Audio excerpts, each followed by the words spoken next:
Back in Birmingham, Marie listened patiently to Evelyn's story during their coffee break as they sat on the deck overlooking the office's garden court.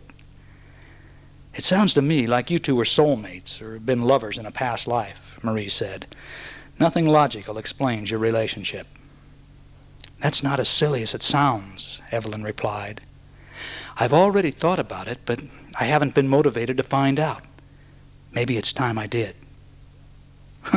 What, just like that?" Marie laughed. "What do? Call up God and ask him if you and old Lou have been together before in ancient Egypt?"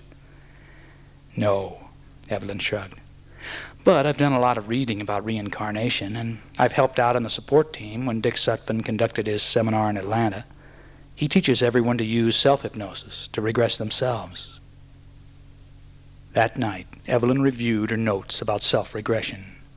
Then she unplugged the phone, turned out the lights, and sat back in her recliner chair. The deep breathing relaxed her more, and she felt a quietness of spirit begin to flow through her body and mind. "I call out to my own guides and masters and ask you to assist me in exploring my past. I want to better understand my relationship with Louis Santel. I want to know if he and I have been together in a previous lifetime."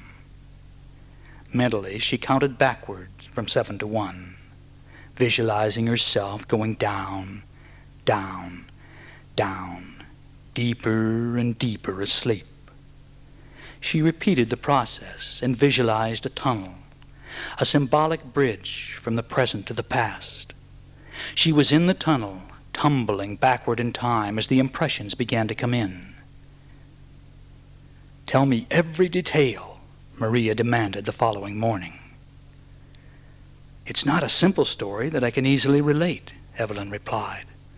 "But my initial impressions were of the Roman era. Although he looked very different, Lou was a Roman soldier dressed in long robes and sandals. I was a woman, and he was bringing me before the consul, for what purpose I don't know. I have no idea what act I committed, if any, but I knew that I loved him. Maybe that was a crime. I don't know. When in the presence of the consul, he remained at attention and totally ignored me. I remember someone calling me Sayuchi. But later, after the verdict, his eyes were so filled with love. There was just so much love in his eyes and emanating from his presence that I can't begin to describe it verbally." "Well, what was the verdict? What happened?" Marie was almost beside herself, spilling her coffee in her eagerness as she leaned forward to stare into Evelyn's eyes. "I don't know, Marie. I wish I did. The impressions were so vivid. It was all so real, but I didn't seem to have any control over what was coming in. I mean, I couldn't ask questions and receive answers. Maybe I could have if I knew more about what to do or how to do it. I'm sure a good regressive hypnotist could direct the process and obtain a lot more information." Marie wasn't satisfied. "Okay, Evelyn, so you've been together, but why can't you be together in this life?" "I don't know, but it must be our karma. Maybe we didn't appreciate our relationship in the past, so in this life we're in a position of cherishing every moment we have." "Well, don't you think you could change it if you wanted to?" Marie asked. "No, I don't," Evelyn replied sadly and looked away. She knew deep in her heart that circumstances would never change. In the 5th year of their relationship, Lou developed prostate cancer. Over the next 2 years, he had a series of 3 operations in an attempt to stay ahead of the deadly disease. During the Christmas holidays in 1984, he was in the hospital again. Sitting with Rupert on her lap beside the crackling fireplace in her living room, Evelyn spoke across the miles to her Chicago lover. "Lou, do you realize it's been 7 years that we've been conducting this long-distance romance? Very few relationships could withstand the vigors of Ma Bell for that long." Lou laughed in response, but told her it hurt when he laughed. "Monkey, I've never loved anyone like I love you. Maybe your belief in reincarnation explains it. Catholicism certainly can't. I feel like I've loved you forever, and I know I'll always be with you." Shortly after midnight, on January the 12th, 1985, Evelyn awoke from a sound sleep, choking. No matter how hard she struggled and gasped for air, she could not breathe. In desperation, she pulled herself erect in bed to observe Lou sitting in a chair a few feet away. She caught her breath and sat trembling, her hands clutching her throat. Lou was looking at her with an expression so loving, it immediately calmed her down and brought tears to her eyes. In the morning, she learned that Lou had died at 12:23 a.m. He was found seated in a chair with a newspaper spread over his lap and a peaceful expression on his face. September 1986. Evelyn talked Marie into attending a local class in the spiritual nature of man. Though reluctant at first, Marie consented. "But I'm still a skeptic," she reminded Evelyn after the first class. The second evening of the class, Evelyn noticed the fragrance of Halstrom 12 in the room. "Are any of you men wearing Halstrom 12? She asked. Of the 18 students, 5 were male, and all shook their heads in denial. "Why in the world would you ask that?" Marie whispered. "I don't smell anything." "It's the only cologne Lou ever wore," Evelyn replied. "I swear I smelled it a moment ago. Maybe I was mistaken." Several weeks later, the class instructor introduced the concept of direct contact with the spiritual world through the technique of a trance circle. "I will choose one of you to sit in the middle, and the rest of us will form a circle around you. I'll then ask everyone to breathe deeply until I direct an altered state of consciousness, and we combine our energy to draw in a loving spirit who is willing to share with us." "How will he share?" asked a woman in the front row, anxiety obvious in her voice. "Through impressions he directs into each of our minds," answered the instructor. "You'll be seated with your eyes closed in a trance state. If you receive a strong thought, visual impression, or feeling, I want you to speak up. Please wait for a quiet moment so that you aren't all speaking at the same time." "Will it work?" asked a middle-aged man doubtfully. "It always has," replied the instructor. "Evelyn, would you be willing to sit in the middle of the circle?" "Yes, I guess so," she said, raising her eyebrows as she glanced at Marie. As Evelyn began to breathe deeply, she thought about Lou. Naturally, she hoped that if it worked, Lou would come through. She craved assurance that he was all right. Because of his strict Roman Catholic upbringing, she wasn't certain things on the other side had turned out exactly as he'd expected. Most of all, Evelyn wanted to reassure Lou that she still loved him.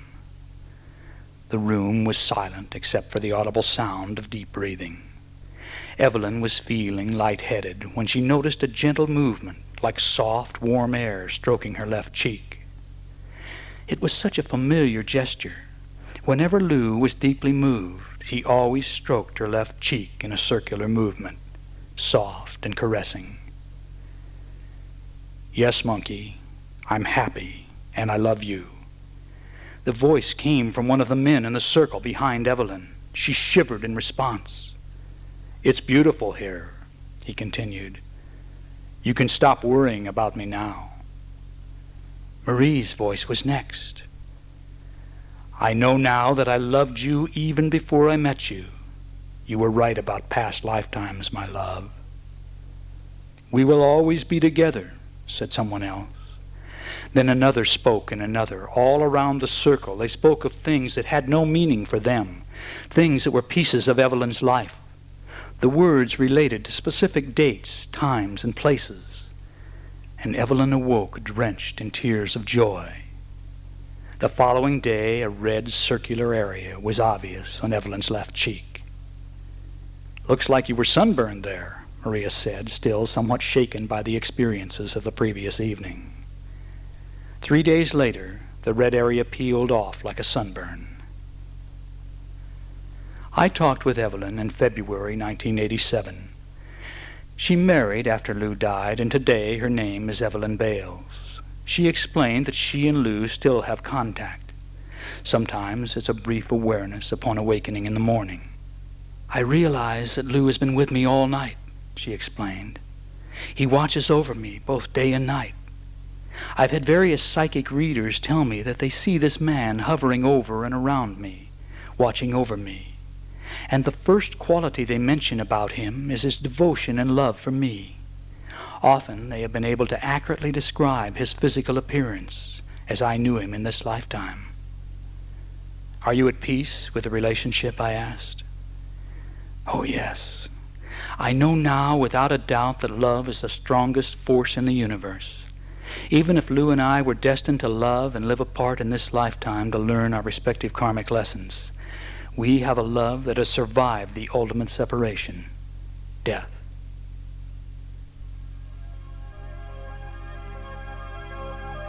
Chapter 6. Patrick and Gail Flanagan's Dharma.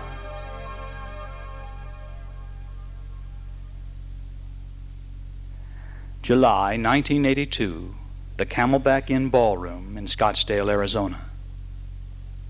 Gail Gordon, an attractive 29-year-old with a model's body and nearly waist-length raven-colored hair, sat in the audience of the week-long Sutphen Super Seminar, an annual metaphysical event offering 4 workshops a day presented by leading New Age authors and holistic practitioners. Author-scientist Pat Flanagan was on stage, speaking about how to develop and use psychic energy. In his late 30s, he moved rapidly around the stage to express points and diagram concepts. As one of the leaders of the pyramid energy movement of a few years ago, Flanagan had written some successful books on the subject, as well as developing a line of energy products. The audience of 250 was in rapt anticipation as he demonstrated how to build psychokinetic energy and then discharge it to move physical objects. Placing a straw across the top of a water glass, he stepped back a few feet and began to move his fingers at the straw, like Merlin the magician. Nothing happened on the first attempt, so he increased the intensity of his efforts.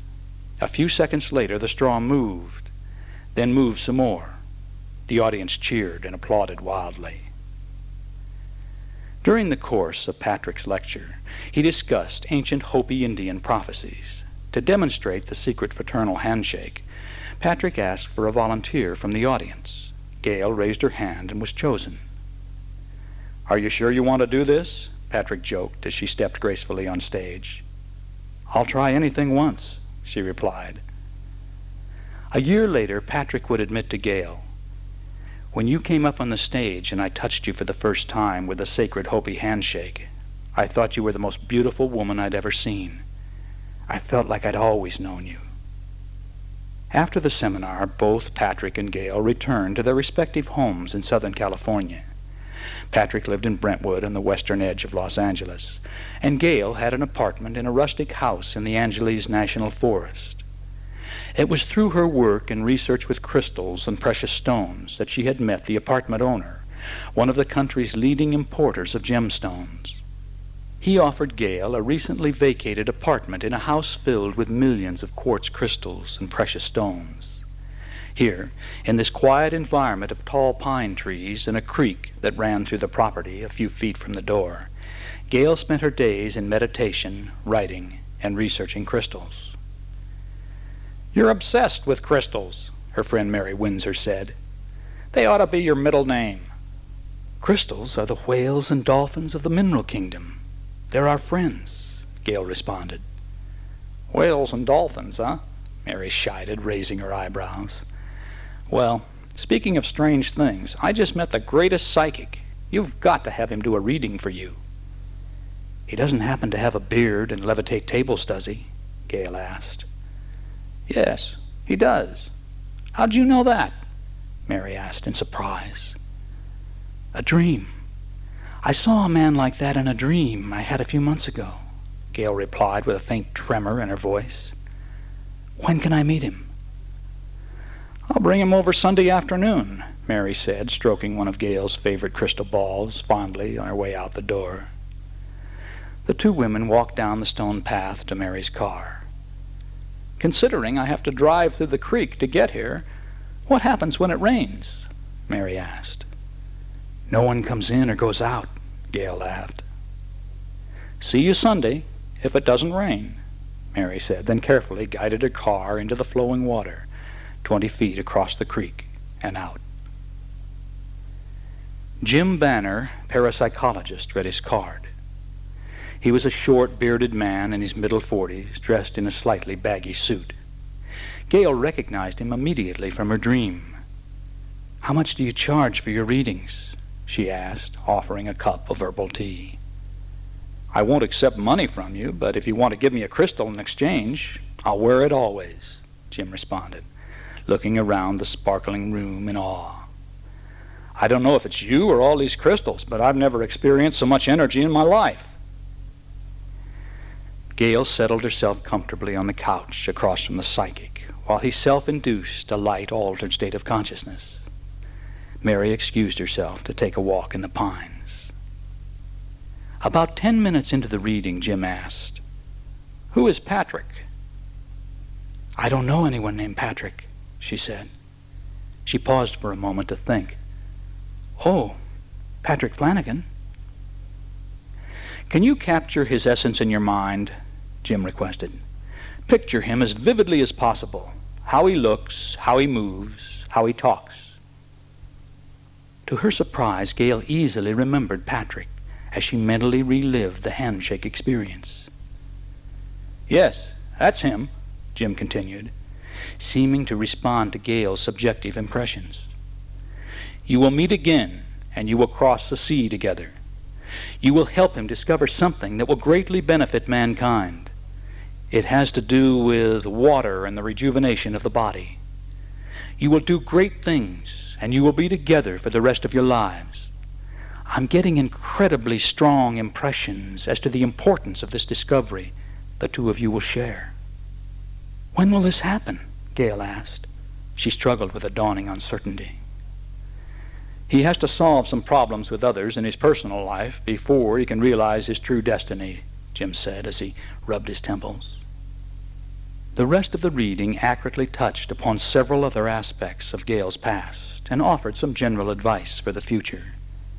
She paid the psychic with a beautiful quartz crystal and filed the recording of the session away with her other metaphysical cassettes. "What did you think of the reading?" Mary asked the next day on the phone. "He was very good, but I have no way of knowing much about his predictions in regard to Patrick Flanagan. I really liked Patrick when we briefly met on stage last summer, but I know nothing of his current relationships. I guess time will tell." In April of 1983, Gail received an invitation from the Sutphen Corporation to be a speaker at the annual 7-day seminar. "We'd like you to lecture on and demonstrate crystals," said the letter of invitation. "Are you going to accept?" asked Mary. "Sure. Why not?" Gail responded.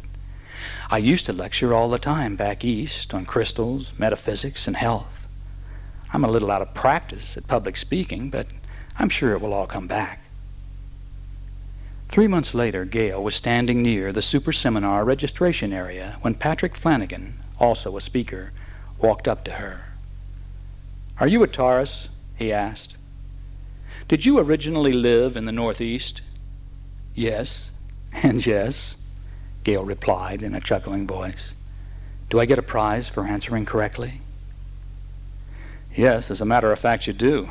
You win me." His voice, deep and sensual, sent a ripple of awareness through her body and mind. They both laughed, and Patrick continued.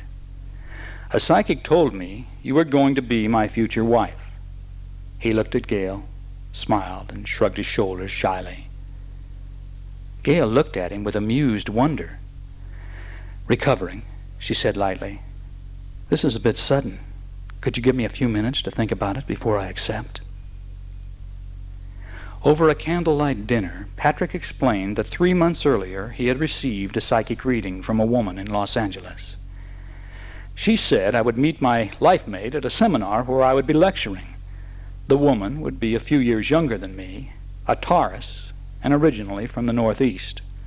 Also, he paused significantly, she is supposed to have beautiful red highlights in her long dark hair. When I saw you again today, I knew in my heart you were the person the psychic was talking about." "What else did she tell you?" Gail asked, a smile on her face as Patrick ran his fingers through her hair and down her arm. Her skin tingled at his touch.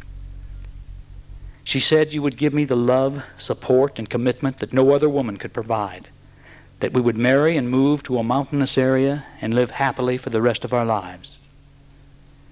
Do you believe everything the psychics tell you? Gail asked, shaken as she sipped her wine. Her attempts at levity were fading, and her voice was a tremulous whisper. He laughed in response and shook his head happily. No, but I've been lecturing all over the country, and I must admit I've been on the lookout for a potential soulmate with long, reddish-tinged dark hair. Any other prospects? Gail asked.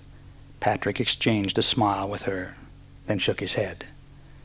You're not the only one who listens to psychics, she said, her voice shakier than she would have liked. But my psychic mentions you by name. Soon after the seminar, Gail joined Patrick for a weekend from which neither returned to their former life. During their first 3 days together, they explored the unknown. Using self-regression techniques, they simultaneously recalled their past lives together as Count Alessandro and Countess Serafina Cagliostro. Research revealed the Cagliostros to be controversial 18th century metaphysicians who greatly resembled Patrick and Gail. There were several other parallels between the two couples who were separated by more than 200 years. Alessandro Cagliostro was an alchemist, herbalist, and healer. Through the assistance of Saint Germain, the Cagliostros were initiated into the order of the Knights Templar and soon displayed their knowledge as Rosicrucian adepts. Working on their own, the couple formulated rejuvenating elixirs. They developed a plan for initiation and enlightenment, which consisted of a 40-day retreat that began with the full moon of May. It included a natural diet featuring elixirs designed to remove body toxin. More of Gail's psychic reading proved true when she and Patrick traveled across the sea 3 months later to become man and wife. A special ceremony in the king's chamber of the Great Pyramid of Giza. The wedding was scheduled to coincide with an auspicious astrological alignment that occurs only once every 7,000 years, the Palladian alignment. The alignment lasted for 3 days. On the first day, they were married. Their second night was spent in the king and queen's chamber, where they were initiated into the secrets of the Great Pyramid. On the third night, they climbed to the apex, 50 stories above the desert floor, spending the entire night alone in the light of the full moon. After visiting the sacred temples of Egypt and Greece on their honeymoon, the Flanagans returned to the United States. They moved to a remote mountainous area in northern Arizona, where they purchased a secluded home on several acres. After their initiation in the Great Pyramid, they felt a great need for seclusion, to meditate and fast. The attainment of the highest level of inner purity became their shared goal. On the 22nd day of their fast, both received vivid visions and a revelation about the nature of water as the source of all life. Awakening from the trance-like experience, they went into Patrick's laboratory, where they began a series of experiments, resulting in the eventual development of a colloidal mineral water offering health-enhancing properties. Mixing it with juices, they tested it by fasting for 6-month periods. Friends' experiences supported their own, and research projects using the water with racehorses, plants, animals, and athletes also proved successful. A co-authored book, Elixir of the Ageless, followed, and the water was released under the trade name Crystal Vortex. Dharma is generally defined as your duty to yourself and to society. Some people see it as their true purpose in life. It means following a course of action that is right for you. By following your dharmic nature or self-nature, you will most easily evolve and fulfill your commitment to the greater whole, mankind. Karma conditions you through your experiences to create the character necessary to carry out your dharma. It may be your dharma in this life to be a responsible householder and raise your family. Another person may have dharma which directs him into government work, a life of service work or philosophy. It is my dharma to communicate metaphysical ideas to as many people as I can. It is B.J. Thomas's dharma to brighten the lives of millions with his beautiful voice. It was Thomas Edison's dharma to serve mankind through scientific inventions that would enhance the lives of everyone on the planet. Patrick and Gail Flanagan are a perfect example of soulmates with shared dharma in the areas of science and service. Though close friends of ours, they live in almost total seclusion, so my wife, Tara, and I seldom see them, but we keep in contact by phone. Over the years, I've often been the subject of Patrick's seemingly wild experiments, which have served so many. At age 17, Flanagan was listed as one of the top scientists in the country by Life magazine. "What are you up to now?" I asked in May 1987. "The Elixir book is being translated into Spanish, Japanese, Chinese, and German," Patrick said excitedly. "And a university study was just completed with the water. The tests indicate that it increases the nutrient intake in plants by as much as 400%. "But what are you doing for excitement?" I prodded. "Well, we managed to spend a night meditating with the crystal skull, and Gail just adopted a wolf dog to add to our menagerie. That makes 6 dogs, 2 goats, 3 rabbits, a horse, 6 cats, 4 parakeets, and a very outspoken cockatoo. Life's always exciting around here."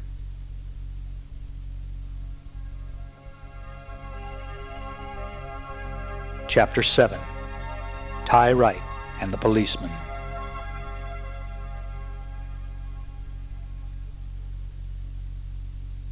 "Bakersfield Police Department," said the official-sounding voice at the other end of the line. "My name is Ty Wright, and you've got to do something about my neighbors," she said quickly, agitation obvious in her voice. After obtaining her address, the desk officer instructed Ty to calm down and explain. "My neighbors are rock and rollers who play electric guitars all night long. I've asked them politely for a week and a half to turn them down, and they say, 'Sure, sure,' but nothing happens. The more stoned they get, the louder they play. Now they're out in the porch with a rifle trying to shoot down the advertising balloon that floats above the Circle K store at the corner." "An officer will be right there," was the impersonal reply. The tall, blond policeman introduced himself as Michael Dennison. "Your call was out of my assigned area, but I felt impelled to respond," he said to Ty, his watchful blue eyes scanning her as well as the room. She explained the situation with the neighbors, indicated their house, and watched from her kitchen window as the officer crossed the lawn to the white stucco house next door. The neighborhood was like most other post-war housing developments in Southern California. The blocks of small houses varied little in design, with each displaying a swamp cooler on the roof beside the television antenna. Palm trees, long ago grown to maturity, lined both sides of the street. The policeman had gone inside the house, and everything was quiet. Ty glanced at the indoor-outdoor thermometer mounted above her sink. It read 99 degrees at 1:30 in the morning. She thought about the handsome officer and the electric reaction that she'd experienced when their eyes met. "Enough of that, Ty," she said to herself. "You've only been divorced for 6 months, and if there's anything you don't need in your life, it's another man wanting a one-night stand."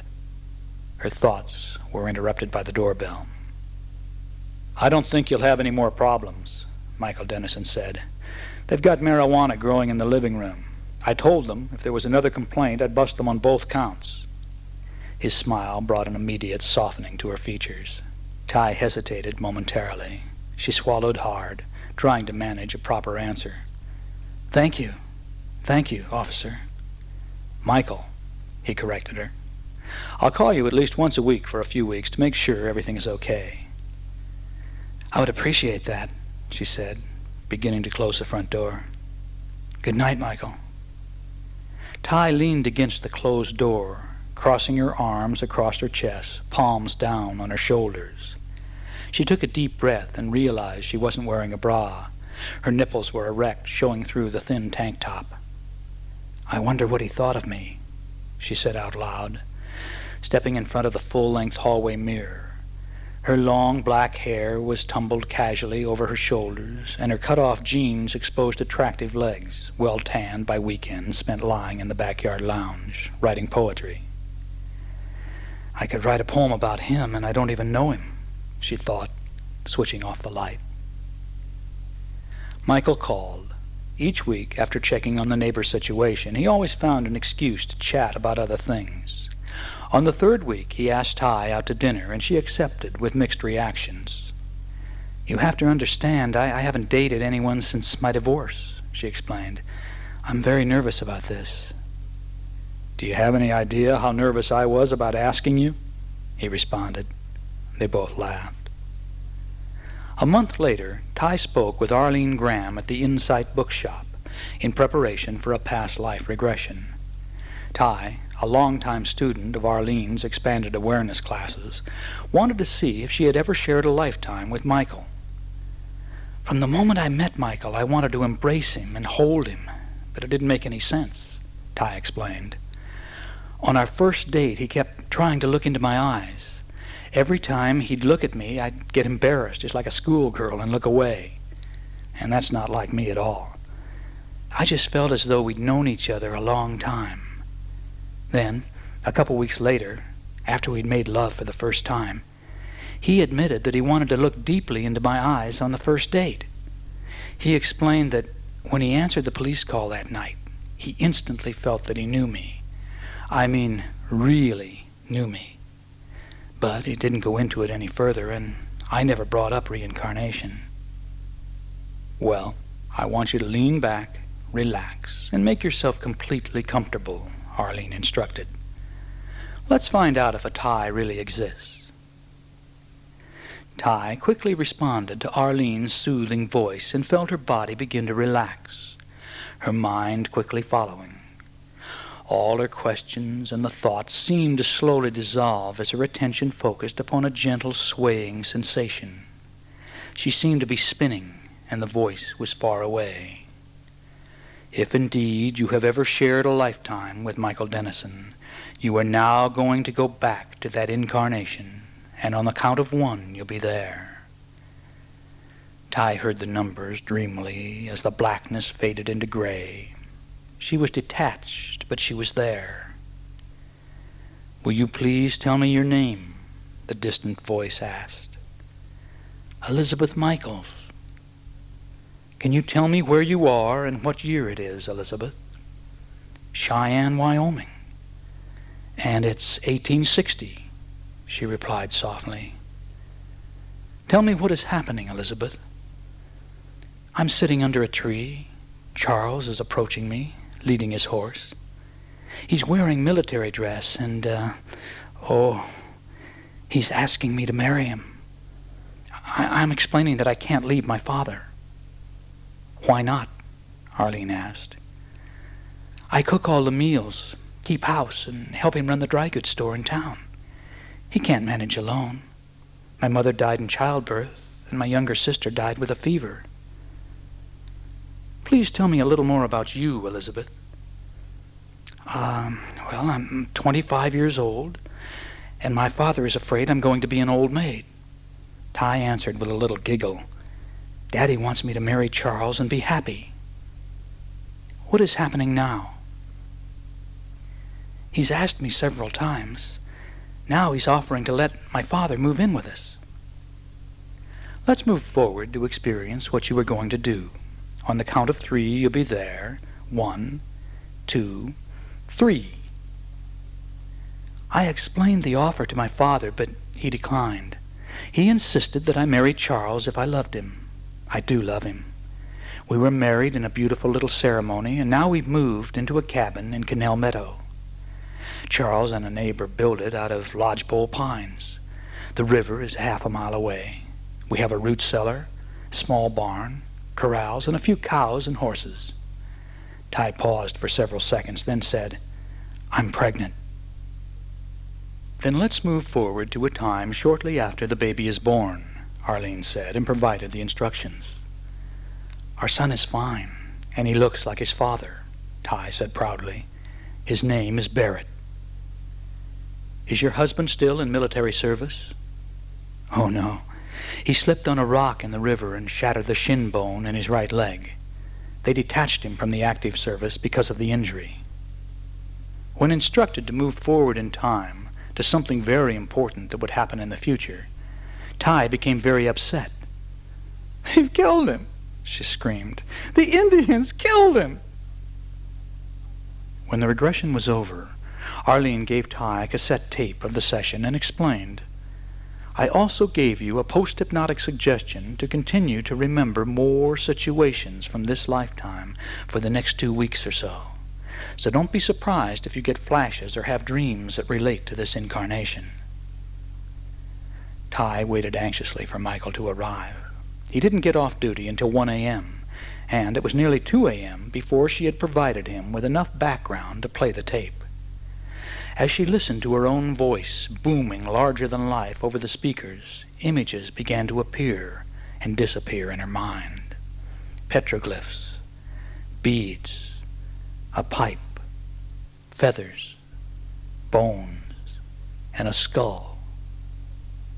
When the tape was over, Michael was obviously shaken by the experience. "There is absolutely no way in the world for you to know this, but you've just related a story I've heard before," he said in a choked voice. "Look at me. I have goosebumps all over my body.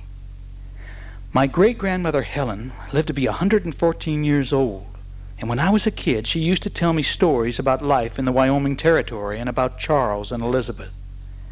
She would look into my eyes and call me Charles, and I even have one of the arrowheads taken from Charles's body when he died.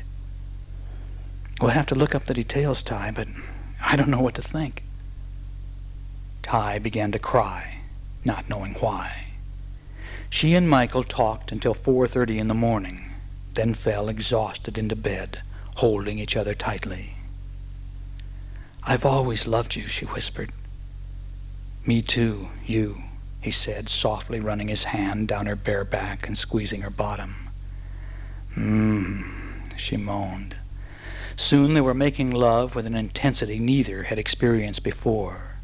They moved from one position to another, desperately attempting to engulf each other before relaxing into loving gentleness, barely moving, caressing, as each looked deeply into the other's eyes. Ty closed her eyes, opened them, closed them again, and suddenly sat up. "What about the cave?" she said loudly. Michael lay stunned beside her as he attempted to figure out what was happening. He could barely see his lover in the faint illumination from the streetlight down the block. Then the words tumbled off his lips unbidden. "There was a cave near the cabin. Do you remember what was in it?" "Yes, I do. Petroglyphs, beads, a pipe, feathers, and a skull and bones. And I just saw the cabin. I can even draw you a diagram. There was a butter churn in the corner and an old wooden bathtub. My parents still have the records and know a lot more than I do. I'll call them tomorrow and talk about it," Michael said, sitting up in bed beside her. Charles Schroeder McNaughton was born December 17th, 1830, according to United States military records. He enlisted at the age of 15 in Fort Sill, Oklahoma, and was promoted to sergeant in 3 years. A transfer was accepted February 18th, 1848, to the Wyoming Territory, Department of Dakota, with headquarters at Fort Phil Kearny. In Wyoming, he was assigned to temporary duty in Cheyenne, where he was promoted to captain. McNaughton married Elizabeth Michaels, and the couple had a son named Barrett Daniel. Charles left active service in 1862 because of an injury, but continued to serve as a scout in the northern Wyoming Territory. On August 12, 1867, Captain McNaughton, Lieutenant Collins, and Private Forsyth were attacked by Sioux Indians in Little Canal Meadow. McNaughton was hit by 1 bullet and 3 arrows. He died on August 15th, 1867, and was buried in an unknown location in Rendezvous Valley, now known as Jackson Hole, Wyoming. After discovering how accurate your regression was, I think I want to experience this for myself, Michael said to Ty. In his hypnotic regression session, Michael relived the birth of his son in another lifetime, more than 100 years before. A neighbor woman named Rosalie helped to deliver Barrett, he explained. Her husband, Samson, helped me build the cabin. The situation in which Michael broke his leg was traumatic. I grazed a bear trap lying just under the water, and it snapped shut, missing me, but I slipped on the rocks and fell. There was no one to help me, so I set my own leg as best I could, then waited until I was found. In a second regression, Ty perceived additional details about the lifetime, as well as the names of others who were involved. We're still checking these out, she said. But before I awakened, I went forward to the last day of Elizabeth's life. She lay in bed very tired. When she died, I watched her spirit leave through the top of her head and slowly circle the room. It was an incredible experience. I agreed with Ty when she said, I think 123 years is long enough to wait for each other, don't you? I asked her to add anything that she could to her story. Well, I love Michael more than I've ever loved anyone in my life. All of my adult life I felt like I was searching without knowing what for. Now, I know I finally found it. It's really hard to explain, but I know Michael and I are soulmates and will be together for the rest of our lives. 3 psychics have told us we'll be married within the year. I think we'll just let them be right. We're planning our wedding on a cruise ship.